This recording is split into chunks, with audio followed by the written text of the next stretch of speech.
I have a 2005 Hyundai Elantra. I'm going to show you how to change the spark plugs and the plug wires on this vehicle. It's a very straightforward, simple job. There's no reason why you should probably take it to the mechanic to have this thing done. Um, so here we go. Basically, once you've got the hood propped up correctly, you want to go ahead and remove 1, 2, 3, 4 bolts from the cover. Once you've done this, you should be able to lift this out of the way. Once you've done this, basically you have 1, 2, 3, 4. That's the order of the cylinders, and 4 spark plugs to remove. And this is where they go ahead and connect to the coils. You can see each of these coils has spark cylinder numbers, I mean.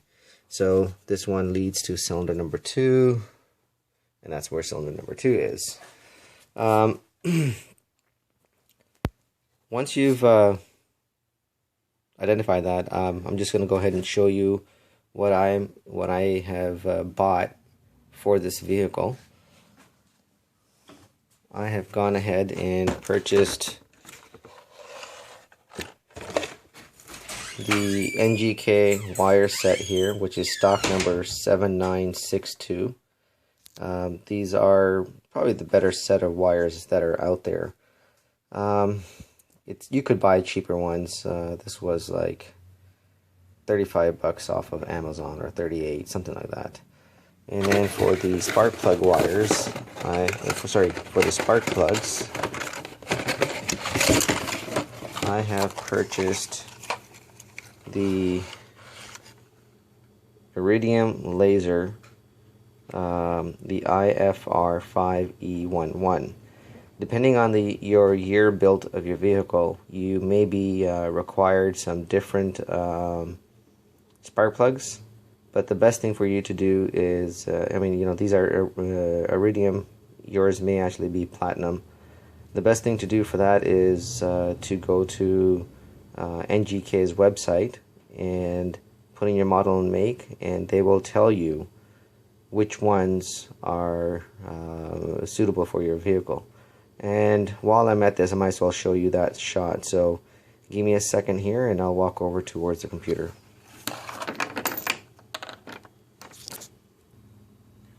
So looking at NGK's website, I've gone ahead and put in my vehicle. At the top you can see the 2005 Hyundai Elantra GT. You get to select everything, and then based off of this thing, they give you the relevant items that they are selling. And I'm just going to focus in a little bit more on this thing, and you can see some of them have a triangle with an exclamation mark, some of them have a plus sign next to them.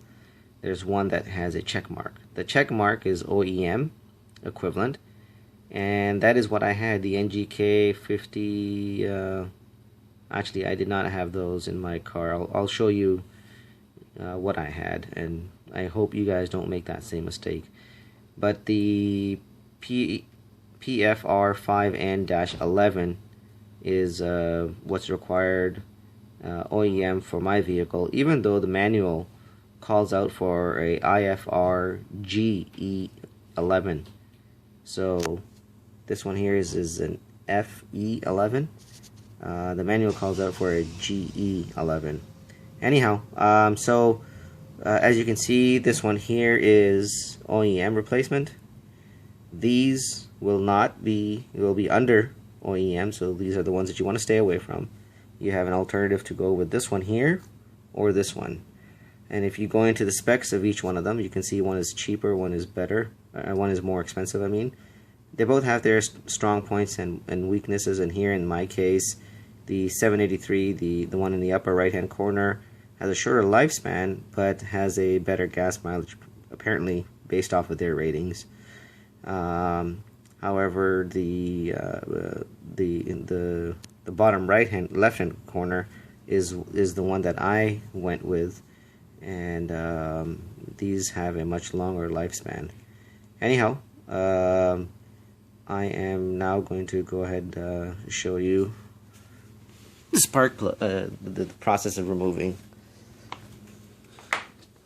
Alright, so basically what you end up having to do is you pull, you're going to end up wiggling, and it's going to pull up. That's basically all you have to do to remove the spark plug wires, and that is it. One thing to note, for those of you who may want to do a resistance test for their spark plug wires to see whether they want to replace it or not, but I think since you're at it for 40 bucks, it doesn't hurt to get a good set of wires and throw them in. I'm not saying that you should probably do it every 60,000 miles, but maybe I've got 160,000 miles on my vehicle. I'm going to go ahead and do this for this time. There is another reason why I'm doing it, and I'll probably tell you guys down soon here. However, so I've gone ahead and pulled one spark plug wire for you, so I'm going to go ahead and pull all of the rest out.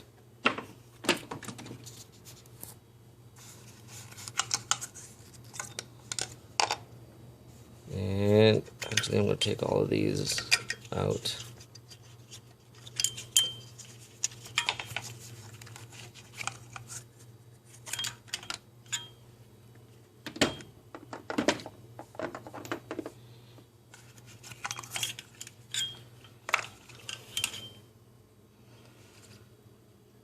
The next thing that you're going to want to do is pull out the spark plug wire, the spark plugs I mean. And so what you want to be able to do is get a spark plug socket, put it onto one of your longer extensions, because the spark plug is way down there. It's about almost 4 inches in. So you don't want to drop anything in there either. So once you pull a plug out, I pull all 4 of them out, and then I put all 4 of them in at the same time. I don't pull one out and put one in. I just make sure I don't drop anything in there after I've pulled the plug out. So however you wish to do it. But anyways, use one of these and you pull them out. So I'm going to put down the camera, as it's pretty much self-explanatory how you're going to pull the plug out. So I'm going to go ahead and pull the plugs out. Alright, I've pulled out my plugs already. One of the things that I am into a habit of doing is labeling my spark plug before I put it in. So that belongs to cylinder number 1. So this way down the road, when I do pull them out to see how the spark plugs look like and how the cylinders are performing, and I mix match my spark plugs, I know which one belongs where because I've got them labeled. And this way I'll know exactly what's happening in each one of these cylinders. Anyhow, so what you can see here is I used a the BKR 5EGP spark plug. These are probably what they gave me at Napa before I even did some research, and I just accepted what they gave me. It's a plug that works, obviously, but probably did not last as long. I have a feeling that I replaced my plugs at 60, and I failed to do it at 120.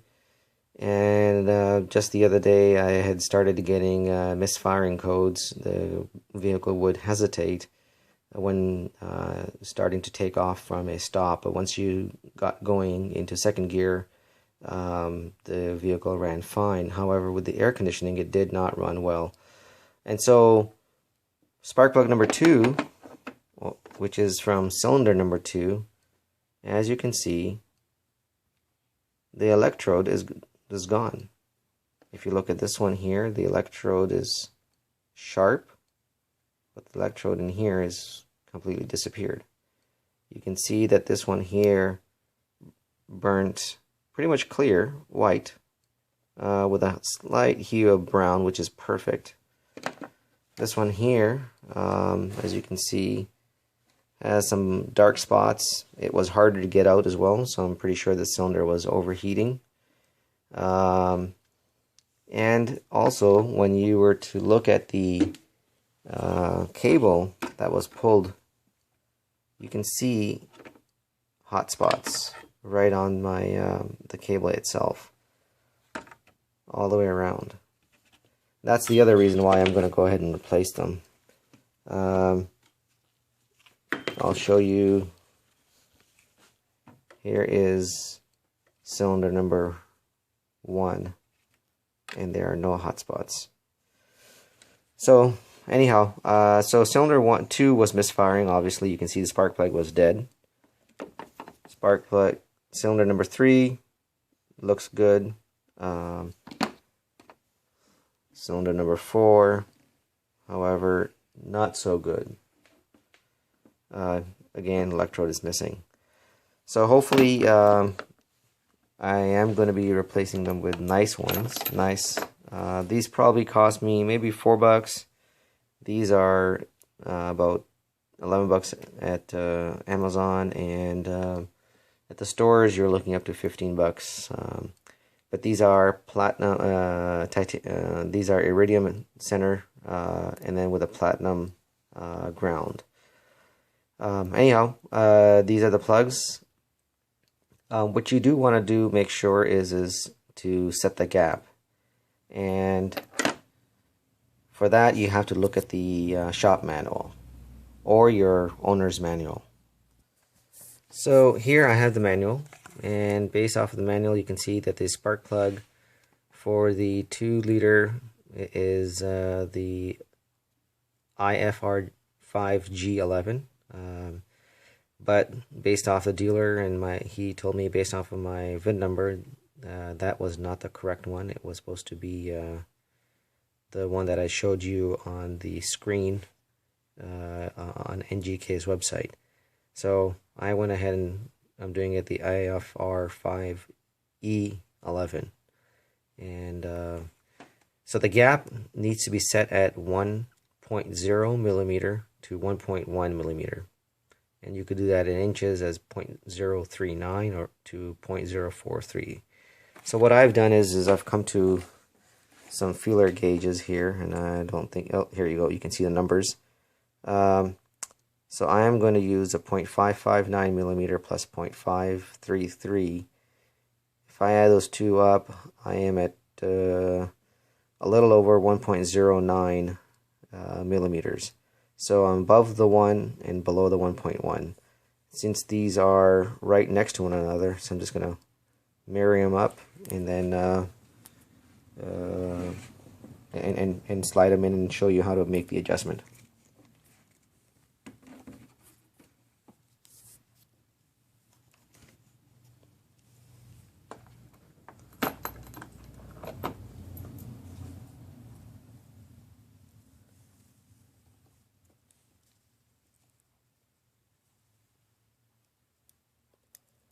So basically you end up sliding it through. That does not work. So I'm going to grab my pliers.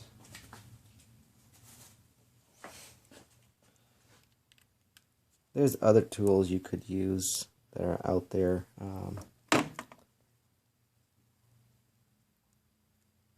And that's it. So this fits perfectly fine. So the spark plug 2, for cylinder number 2, my spark plug is ready to go in. So I'm gonna go ahead and set the gaps on the rest of the spark plugs, and I'll be back.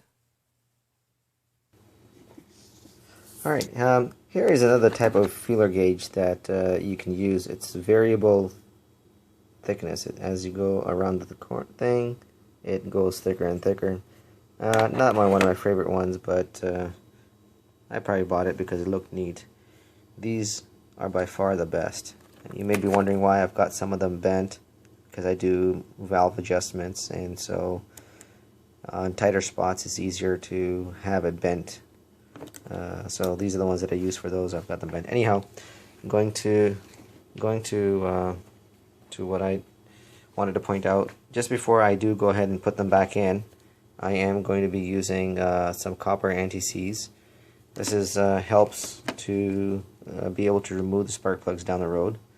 Use very little of it, literally sparsely, just a few near the bottom threads, because once you start putting it in, it'll thread in itself and it'll spread itself throughout the whole thing. That's one thing that I do. The other thing that you want to do is what happens is, once you put the spark plug into the end of this thing, stick it down the hole, and then tighten it. And when you're going to pull this up, guess what's going to happen? The socket's going to be left down there. And you're going to have a lot of fun getting that socket out. So the best thing to do is to use some of this dielectric grease. Basically, this helps keep the connection free of any moisture. It's a good thing to put on the spark plug anyway. So you just basically apply it to the end of the spark plug, and then slide it in. It'll lubricate itself, so therefore you'll be able to pull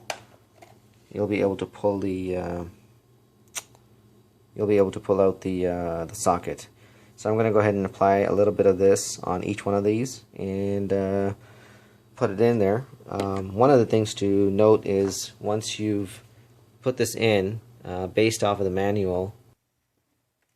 Yeah, I was going to show you something from the manual, but I can't find it. But anyhow, you tighten the spark plug in by hand. Typically I do it, and then I use a ratchet to get it to a point where it's ready to be set. Once I've done that, I do an 1/8 of an inch turn. Sorry, not 1/8 of an inch. I do an 1/8 of a turn to set it, and what that does is it helps set this crimp washer. So basically you'll squeeze it, creating a permanent seal.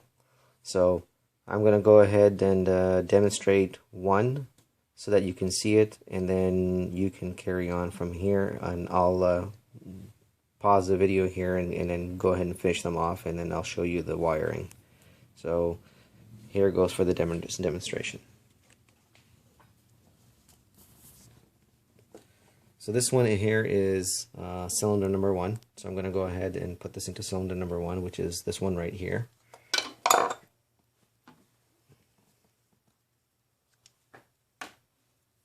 So I'm going to go ahead and apply some of this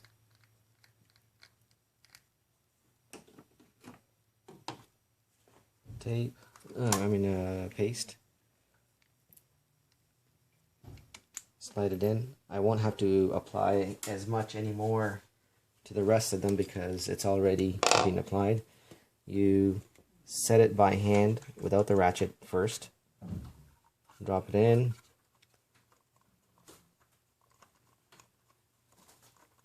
And once you get to a point where you cannot, alright, so here it is, it's set. Okay, at this point, this is where I'm feeling resistance.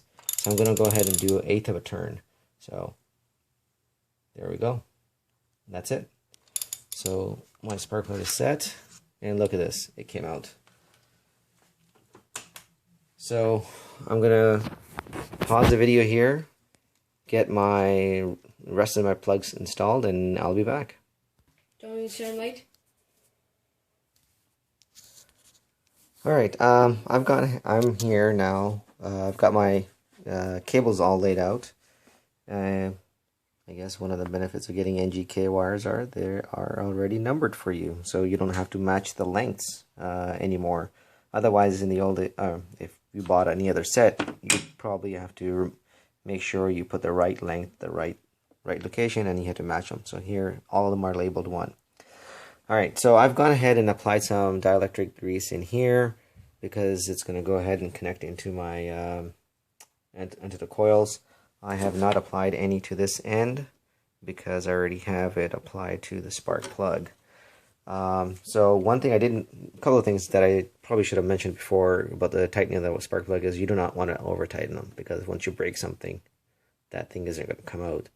It'll come out, but it'll be a very expensive repair. You'll have to take it somewhere to get it done. Number two is the reason why you thread it by hand first is you do not want to cross threads. Once you cross the threads, again, you're pretty much screwed. I mean, you can get them fixed, but again, it's an extremely expensive repair job. So that's why you hand tighten them in, and that's it. So those are the two things that I did not tell. So I'm going to go ahead and show you. So this is wire number 1, and thankful of Hyundai, they have labeled their thing. This goes into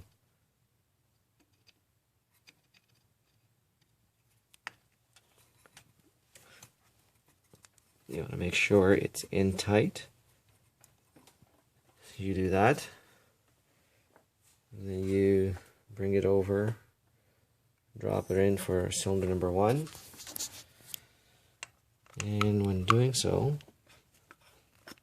you want to make sure you get it in all the way. You do that by making sure you twist it, and once you get it in as far as you can, they're pretty much set. So that's pretty much it. I mean, that's how simple it is. So the video may have been a little too long, only because I probably talked for a little too long too. But anyways, so I'm going to go ahead and put the rest of them in, and I'll see you shortly again. So I am done installing my wires. One thing I did probably should have noted to you guys before as well is when you put these in, the top end of this thing underneath this lip is thick, so it basically will create a seal. So if you were to just lubricate that with just water or whatever, it helps when setting it, because that is what's going to prevent you, and it's going to make you wiggle for several minutes at a time to get it in. But once you lubricate it, it goes in right away. So anyhow, I've got it done. That's how simple it is. Now you just reinstall the cover and you're good to go. So I hope this video has been helpful in some way. Oh, one other thing that I like to do is, once I'm done with my spark plugs, I go ahead and note the spark plug, the kind that I got, the spark plug wires, what I got, the date, and the miles. I do that for my air filter as well. I do that for my cabin filter, and I typically used to do it for my oil changes as well, but I've got into a habit of just doing them at the 5,000 mile increment, so 5, 10, 15, 20, 25, 30, and so on and so forth. Anyhow, that is it. Again, if you've got any questions, please ask, and I will do my best to answer them, and this will hopefully make your job easier. Thank you for watching. Have a wonderful day.